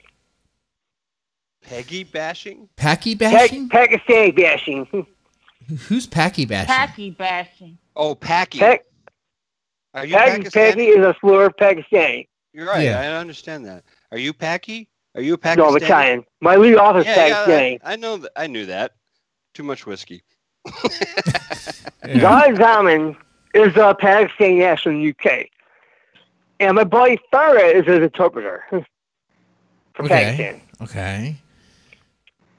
And what I was having you do is having your lady dress up in a Muslim dress and hijab, walk around Houston for South Asians with okay, video hold on. camera. Pump the brakes real fast. Back up. Okay. Back the truck up. I think Jesse still wants to talk about this project you're supposedly working together on. Because the email was like, okay, let's invite this guy on. He's going to come on. I bought your book. You talk about your book. You have to see everything. Let me explain something. You have to see everything. You have to see everything together when you have to fight there with this guy. So you talk so fast. You might be the smartest one here I in the read room. Zion's memoir. He was talking about the cousin in Pakistan. Okay, let's talk like a Southerner. Okay, talk with a Southern drawl. Okay. Hey! I don't think so. Hey, I always talk to inbred dude. So. All right, talk redneck. Okay, I understand redneck. I'm not redneck. I'm very cultured. I'm from the north. You understand how that is. You're northern boys. Well, I'm a redneck, but I'm cultured. That's right. That's right. You know what? Where I grew up was very culturally diverse. Yogurt is cultured too. Well, you know what I'm saying. Glendale, Illinois, in the 1990s. So I'm stuck on this. I have to explain a little bit how that came to be. I'm stuck on this. So I bought your book, talking about you come on the show. And next thing I see is a bunch of emails about doing some project that I never really said I was going to do or not do or anything. We'd like to do a video blog talking about this, discussing race relations. and it's just boom, boom, boom after the other. What is this? Like, what are you talking about? What is this vlog thing? Okay, I'm gonna explain it. I'm gonna go in detail about that. Give me a second. Yeah, because honestly, discussing Wait a minute. discussing race relations. That's why you probably have to go into race relations. Okay. Okay, slow. All right. Okay. Race relations. Since you interviewed James White, he found out I published an African American named was Stephen Morgan from Maywood. Mm-hmm. And he found Stephen Morgan's film, Mo. You're like, what the hell, Pacione? You upstage us. Not really. Okay, I heard Christine Morgan had a film of you and doing what? Christine Morgan had a book called Fossil Lake, and she stole a lake fossil from me. Why did she steal lake fossil from you? What are you talking about? She wanted to hurt me, that's why. She tapped my ex-fiancé for a roster, and she tapped Ramsey Campbell. She was going to try to dig old women's old child abuse, which they were unfounded.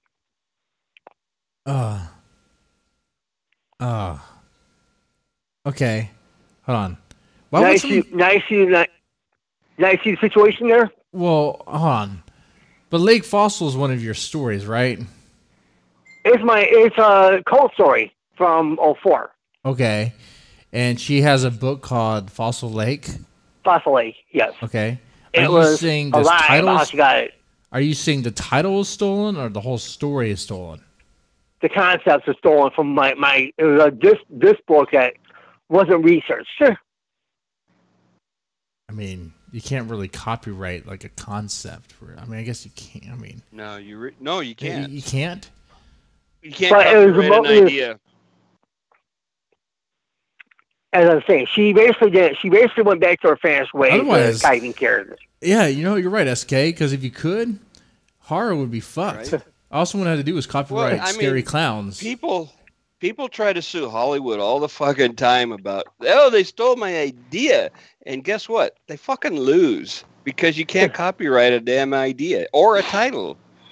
Can't copyright a title either. You know? But at the same time, though, it wasn't fact checked, and they made it personal by tapping my fiance. Okay. And they're pulling out allegations of child abuse on me all over again. Does that have anything to do with a child? That was my son. Stories you use? I mean, I had nervous breakdown of the allegations. The original nervous breakdown happened because of that. Okay, I'm just asking. He was on the website to vilify me. Okay. I would never harm a child. You never harm a child? No, I wouldn't. You would publish her story and give them. Okay. Okay. So you want to do this vlog thing, but you talk to me in this email as if you want me to do this. No. You don't say I want you. You say you're gonna do this. Would you be willing to do it? I was trying to go on audio, explain it too, pairing up with audio. You have this thing like what Becky's gonna wear a dress and a hijab or something, and I'm sitting there reading. It says that Wheaton affair. That's why. Let me explain that one. Did you read about the Wheaton offense? But the Wheaton College hijab affair. What did you just say? The Will Wheaton defense? Wheaton College, Illinois. There was an event that happened in 2015. Where a woman was vilified because she wore a hijab. Well. And that roster. I'm really showing here. We came to her aid. We exchanged like very few emails, and all of a sudden I'm getting like this. Oh, now you're going to do a vlog and all this other stuff. I'm like, dude, pump the brakes, dude. I don't know about any vlog. I'm not going to do a vlog. I had to give you a lot of insight with my article I did, so you can follow up on them. Becky, you start with follow saying, I was like, so, what you find him on? You're saying he's better than Keen is. Okay. What you find that he convinced? All right. Well, Becky is a co-host. She I don't even know her. We never seen face to face. Maybe Becky in this one. Becky and you were probably your perspective flip. That was the idea. So you want to see Becky in a dress? The hijab and dress, because I grew up in Arabic areas. I was around a lot of Arabic people growing up. You grew up in Arabic areas in Chicago? No, a lot of my names are Arabic. My neighbors grew up with Arabic. What, Pacione is Arabic? That's Italian. No, my neighbors were. My neighbors were My neighbors in Glendale Heights are Arabic. Okay. His neighbors. Okay, yeah, I was making sure he wasn't Arabic. confused. Okay, neighbors are Arabic. Okay, in Chicago. And I had a neighbor who was also Vietnamese. So Vietnamese. Okay. if you're a race in that area, it'd be a witch hunt. Yeah. Right. Okay. You see what I'm saying? There'd be no way in hell I'd be racist. No way in hell it's like Glendale Heights I was racist. Well, I could tell you that no, the video cameras. I don't have any video cameras that I'm using. I'm not doing this vlog thing. Becky, are you wearing a dress? No. Oh, let me I'm bet not. on this. But when you see the publication arriving, it'll be there probably in the next few days. I'm talking to my boss. I got you in touch with my boss. Your boss. Dave, Joe, and Victor, who are book packs. Oh man. Okay. And Nikki. Oh, sorry, it slipped. Nickolaus Pacione. As I was saying, but I was help get in the essence of issue 5. I'm trying to get there. The video blogger who started the video blog career, she got the idea from Dave. Just to make sure. When I ordered your book off Book Patch, that website looked real shady. Is that legit? Or should I be worried about my credit card information? It is. It's a family-owned business.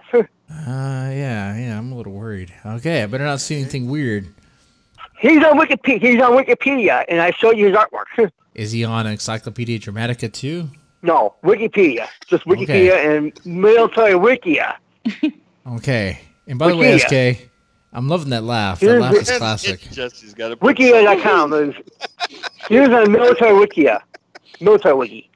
Military Wiki. What the fuck does that mean? He was on military Wiki for Mossad. For Wasab? But he was on Israeli version of the CIA. Israeli. Mossad. Okay. Mossad, yes. Okay. Not wasabi.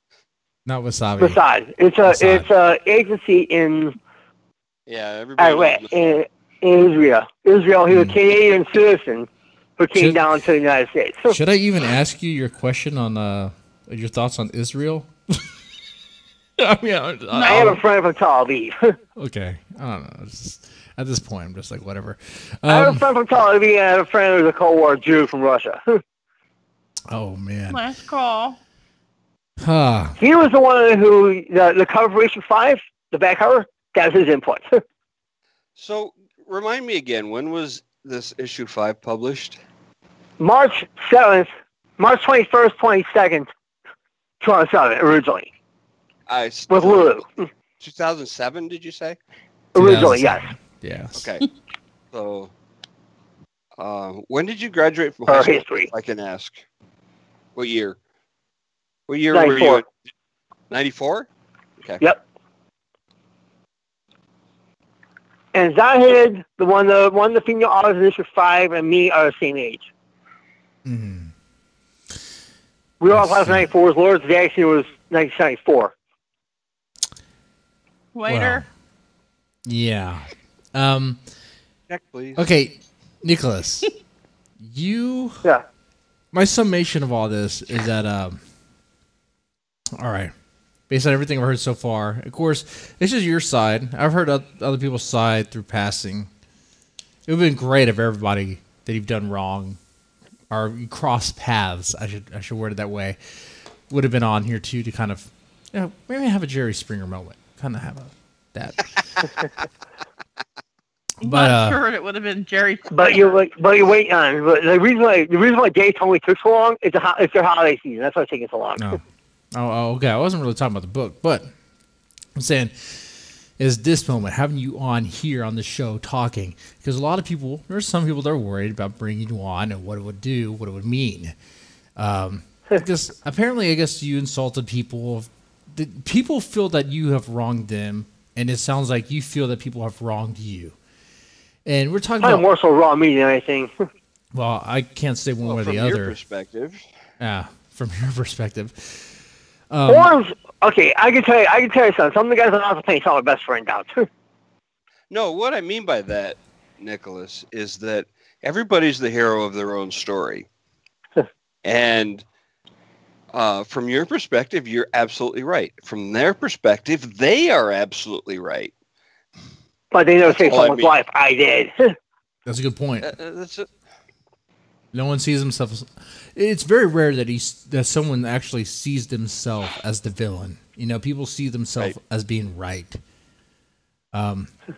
Usually, when you get people who admit that they're wrong, they're probably like, I don't know, rare and far between. I mean, like, I'm wrong all the fucking time. But when I bought the key now, I'll tell you how I bought it in. I didn't write it. I never wrote about talking dogs. He did. Oh, you had a robot talking dog? He never wrote about. I never wrote about talking dog. He did. What are you talking about, dude? Okay. Kid Pittsburgh, a.k.a. the author Kit. I start He trying wrote a to. story called The Foz in 2002. I start trying to wrap up the show, and you. Sorry. Yes. Jesse, damn it. What? No. There's a lot there. Probably more. You Don't probably worry. understand. There's a lot there. And when you get the publication in your hand, you'll know a lot. All right, Nicholas. Okay. Yeah. I'll just put it this way. Thanks for coming on. You said everything you needed to say. You addressed the rumors and the legend around you, the negativity.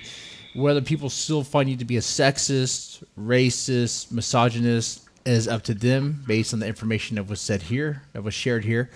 I would say, from my personal opinion, I don't know about the racist thing. You seem to have friends that are Arabic, so I mean, it's like, okay. African American. My best friend was African American, so okay. The homophobic, I do find it kind of weird the way you and Cody Boy, the way that whole thing went down. That's pretty fucked up, in my opinion. Because personally, I don't care. I don't care what someone does on the outside. You know, I never ask. I don't care. But anyway, thanks for coming on and talking about this. Yeah. And I think, and the reason I want to do this is because a lot of it's old news. We're talking about 2004, 2006. A lot of people writing now, being published, they have no idea what the fuck was going on then. I mean, we're talking about issue 5, which its heyday was like more than a decade ago. Yeah. And they're still singing out. That's the thing. They're still singing out years later. And the drama between you and all these other people are long ago. Now, I don't know. I honestly, Nicholas, I don't know if anyone's really going to work with you again in a way. Oh, someone is working with me now, believe it or not. Okay. All right. Is it Bob Someone Carl? follows my thesis. That's the funny thing about it. Is it Josh Darling? Is Josh Darling working with you? No, someone else. Okay. Is it Bob Carl? Nope. It's someone from Detroit. Okay. Which, hey, by the way, before I let you go, do you know who Bob Carl is? No, I don't. Oh, okay. Just make sure. Okay. Anyway. The person posting me is really on my roster. I'm on my office with my namesake. Okay. Well, Nicholas, thank you for coming on and talking about this. It'd be great. I mean, I know a lot of... Be checking your passes the next few days. You probably it's from India and from New Mexico and from Arizona. I was trying to fast track this for you, but it takes a bit. All right. I think you've been a very cooperative guest. Yeah, definitely. Yes. I started off pretty strong right from the get-go. Right as soon as you answered, boom, let's just talk about it. Let's get into the thick. You know? In SK. And what I call a lawnmower, whitewashing history, probably was sort of project of mine. That needs to be confronted too. Oh, I see. We didn't even talk about Longmore, which they don't have enough time for that. Which I have to say, SK, you did a great job. Like that man. Well, thank you. I don't know. I think Pete's right there in yourself, man. With this interview, you got a piece in yourself right there. All right. Well, Nick, are you replacing me? No. No, you know what I mean. You have a journalistic piece in that. Come on. We gotta have a female. We gotta have a woman. We can't just kick Becky off. Be a sausage fest. That would be. I'm not talking about sex when I talk about peace. It's a journalistic term. No, we're talking about on the podcast. All right, Nicholas. Thank you for coming on. I'm going to how should I phrase this? I'm just gonna set you off on your way. Thank you. All right. Oh, and one last thing. Go to the package when we get there. One last thing. Please stop calling my personal number. That's my personal number, and I'm at work a lot. All right, I was trying to follow the package. I was trying to follow everything, make sure you guys can stay smoothly. All right. If you want to reach me, if you want to reach me, shoot me an email. All right. You know that works. I see them. I was trying to follow my boss. I see them. Okay. All right, thank you. All right, you'll be here with my boss next, so be ready, okay? All right, sounds good. Because Dave will one tell me when it's coming there. You'll be verification when it's coming. Okay, all right. And you have DHL, stuff from India to be able to work for do the perspective the tugs I had. Okay, thank you. Thank you, all right, Nick. Thanks. Likewise, bye. All right, he was let go. All right, that was. Jesus. How do you feel now? It was Nickolaus. Brutal. You feel like Later. I know, right? Wow. I'm all out of Jameson, and I feel really. Whoa! What just happened? Did my Skype crash? Shit! I think my Skype crashed. Damn it! Did Nickolaus Pacione? It crashed. Let me load up Skype again so I can get them. So we're gonna wrap this up. Sorry about that.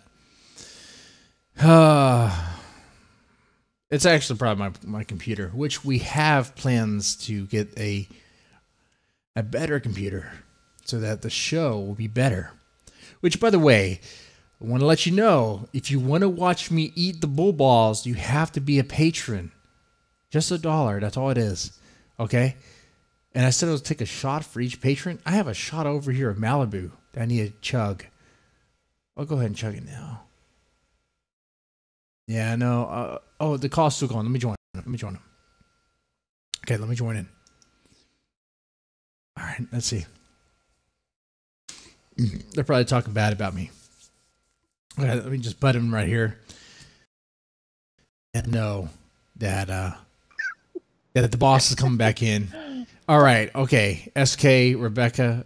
What did I say, Rebecca? Becky. Sorry. I don't know. Are we still recording? No.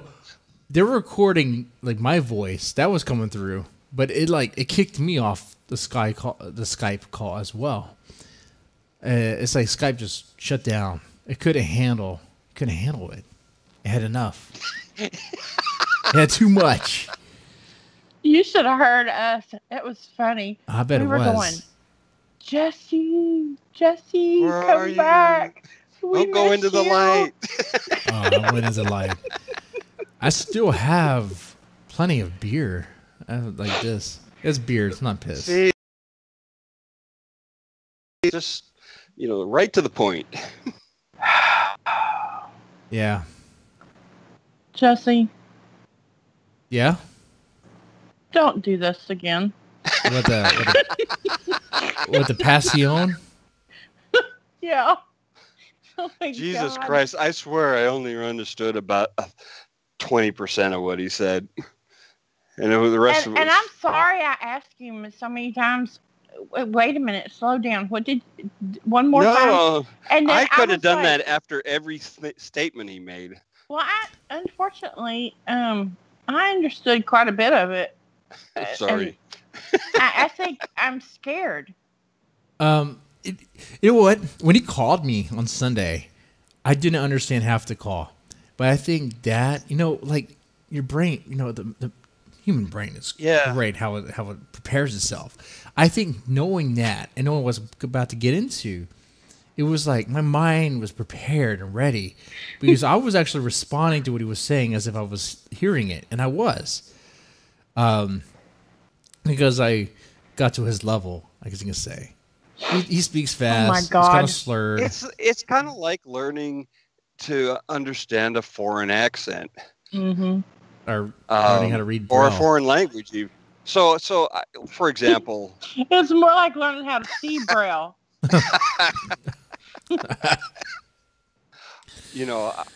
I went to Sweden as a young man, and I had some training in the language before I went, but that did not prepare me for how natives speak.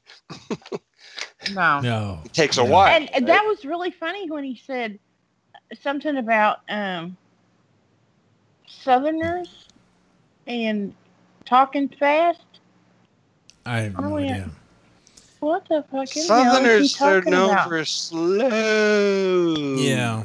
Yeah. Yeah. I Actually, mean, Becky, listen to me. you know, not to give Nicholas any credit or anything, but after the conversation on Sunday, when I hung up the phone, I was like, I didn't hear half the shit he said. He speaks real fast. If I told him to slow down, would I look like the dumb person? I don't want to be weird or anything, but slow down. In YouTube, it still shows as live. Oh yeah, we're live. We're still live. Oh yeah, well, we didn't end the stream. I just ended the call with him. Yeah, Okay, we're still live. We didn't end the show. I better be careful. No. Oh, You're holy good. balls. You're good. In fact, if anything, I was going to tell you that, man, you did a great job. I had a bunch of questions I was going to bust your balls over to really see if you have what it takes. Because, I don't know, Becky, let me ask you. Let me ask Chad for the three watchers right now. It looks like there's 8. Oh, okay. How about having 3? How many shows have 3 hosts? I don't know. I mean, I know Howard Stern. He had 3. He had and Howard and Becky. No, not Becky. Robin. See, I see you as Robin. You are my Robin. No. You can't leave. Like you. I'm not you're going like, anywhere. You're like my ground, if you will. Like Becky, you're great. Like, I could say outrageous stuff, but you ground it to where it's like just a joke. No matter what I say, it's like, oh no, you didn't say that. You need time out. Okay. I'm good. You are grounded. Yeah, literally grounded. When I say ground, I mean she put me in the shed. Yep. They had Artie, but Artie was like this. So you. Okay. So Anyway. you mean now I'm gonna have to deal with 2 of you? Oh shit. Can you? Oh yeah. Yeah, that's asking a lot. It is more like a I just testing get phase. I'll get the whip. See how SK likes it. See how Hey, he's listen, comfortable with it. guys, I'm having a blast with this shit.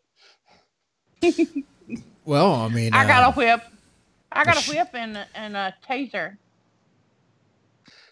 That'll work. Yeah, I'm not sure I'm into that. You can whip me, but not tase me. Oh, you will be. Don't worry. We talked about tasers last time. Oh, and a friend of mine pointed out that I used the wrong term. I used the word formaldehyde, and I should have been talking about chloroform. Chloroform. Oh. Yeah. That's right. Chloroform you use to knock people out. Formaldehyde you Right. use to embalm people, right? Preserve. Yeah. Preserve. Yeah. Well, and here I thought you were going to be the smart one. That was going to be my thing. Be like, what's your chemistry here? You're probably going to be the smart one. You sound like the smartest motherfucker in the room. We're screwed. Ah. We're screwed. We're so I'm Damn good it. at sounding like it. I like your mic. You have that radio crisp voice. What headset do you use? This is some fucking thing I stole from work. Man, The Jabra Pro. it sounds headset. beautiful. Oh, thank you. I wish I could I don't take know. credit for that. You been a smoker? No. Oh, okay. I've done a lot of theater Oh, Sorry. as a young person. okay. I thought I heard I- somebody I click a recovered. Zippo. That wasn't me. I mean, I Zippo? pulled down my zipper. You know. Oh God. Sorry. If it's your just- zipper sounded like a Zippo lighter clicking, then This is the top of it. Never- I mean, you want to hear what it sounds like? no. we'll save that for tomorrow. No. You're going to end up in the Yeah. shed. The Yeah. taser. YouTube is gonna shut us Under down. the shed.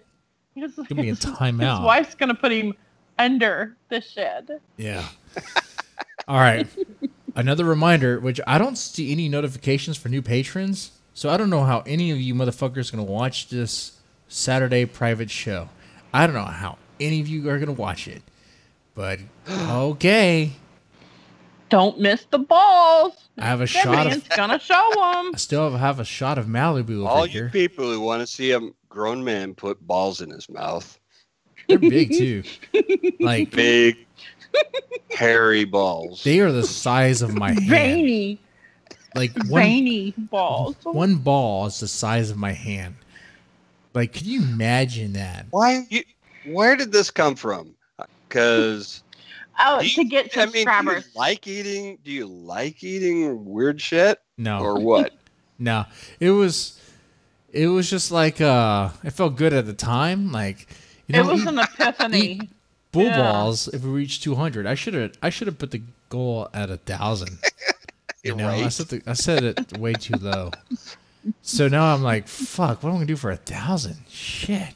Because that's Yeah, you really set He's gonna yourself run up. naked through Central Park. Yeah. Yeah. No, Covered in peanut butter. a shopping mall. God damn. Yeah. Oh Lord. How to bury And then a we won't body. have to do the show anymore. Oh, but oh shit. Yeah. I'd be in prison. No, he's got kids. We can't do that. Fine. Oh. All right. So, SK, but you know what? What's your That's schedule your- like? No. The peanut butter thing through a dog pound. That would be good. Oh. That's gonna be bad news. I don't think I'll put that on YouTube. Oh God. Yeah. Wait. Okay. So wait. What's your schedule like Monday, Wednesday, Friday? Like, are you good around this time? Are we still live? Oh, we are. I can end it now. All right, ladies, gentlemen, y'all take it easy. Boom.